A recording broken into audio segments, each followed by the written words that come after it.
dan semakin lama semakin dingin. Lalu aku mulai merasakan sesuatu yang lain. Seperti seorang berdiri tepat di belakangku, diam dan hanya menatap.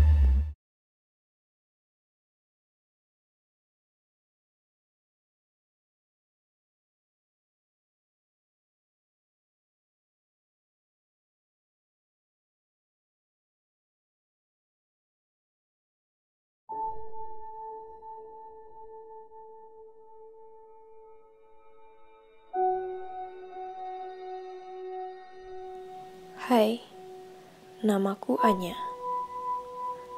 Awalnya, aku adalah orang yang pada umumnya tidak perlu khawatir melewati tempat-tempat gelap, tidak terlalu takut ketika menjelang jam 3 pagi, dan tidak selalu waspada ketika bulu kuduku berdiri.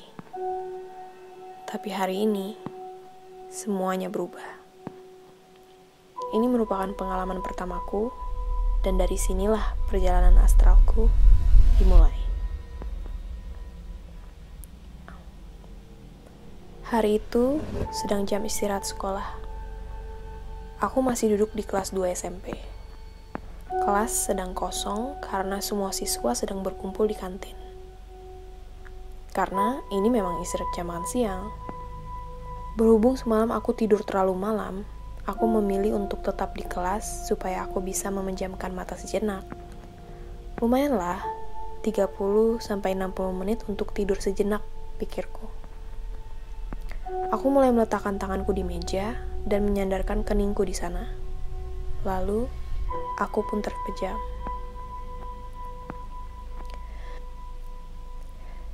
Tidak berselang lama, aku terbangun di tempat yang gelap.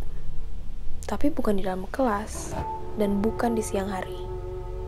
Ini tempat dan waktu yang berbeda. Apakah ini mimpi? Aku bertanya dalam hati. Tapi tidak terasa seperti mimpi, karena aku cukup sadar untuk melihat dan menggerakkan badanku di sana. Sambil meraba, aku coba mencari-cari apapun di sekitarku yang bisa kulihat ataupun kusentuh. Sampai ada hembusan angin di tengkuk belakang leherku. Rasanya mirip seperti angin malam menembus masuk ke dalam rumah. Dingin. Dan semakin lama, semakin dingin. Lalu aku mulai merasakan sesuatu yang lain. Seperti seorang berdiri tepat di belakangku, diam dan hanya menatap. Aku mencoba menoleh untuk mencari tahu. Lalu, aku melihat sosok anak kecil bergaun putih Belanda di belakangku. Masih dalam gelap, tapi cukup jelas buatku melihat sosoknya. "Siapa kamu?" aku bertanya. Tapi yang kudapat justru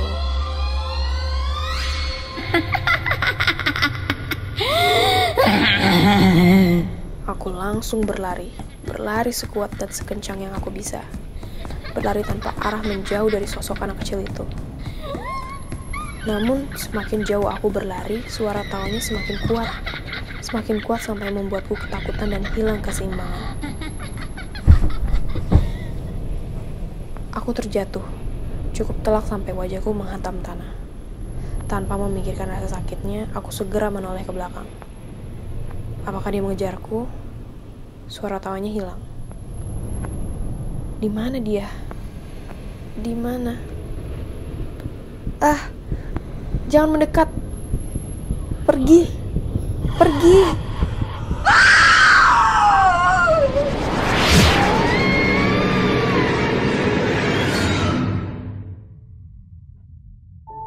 Tadi itu apa? Kemana perginya sosok tadi? Tanganku kenapa bercahaya? Lalu ada suara yang entah datangnya dari mana, seperti berbicara kepadaku. Jangan takut dengan mereka, karena cahayamu lebih terang. Lalu aku terbangun, kembali di dalam kelas. Tadi itu mimpi. Aku kenapa? Apa yang barusan aku alami? Apakah yang tadi itu nyata? Singkat cerita, bel sekolah berbunyi. Tandanya jam sekolah sudah selesai. Aku masih memikirkan kejadian tadi. Sampai aku bertemu Pak Sony, penjaga sekolah. Dia menungguku tepat di gerbang keluar sekolah. Tiba-tiba dia tersenyum ramah sambil berkata, "Neng, sudah gak apa-apa.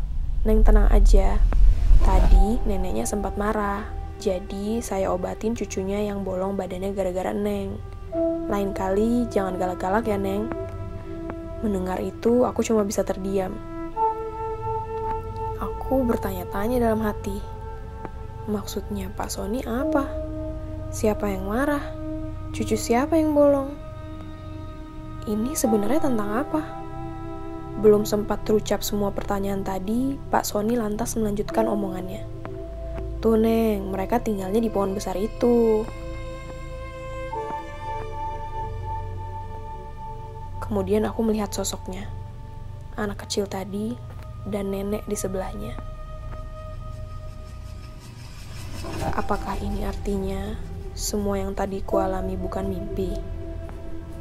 Lalu, tadi itu apa?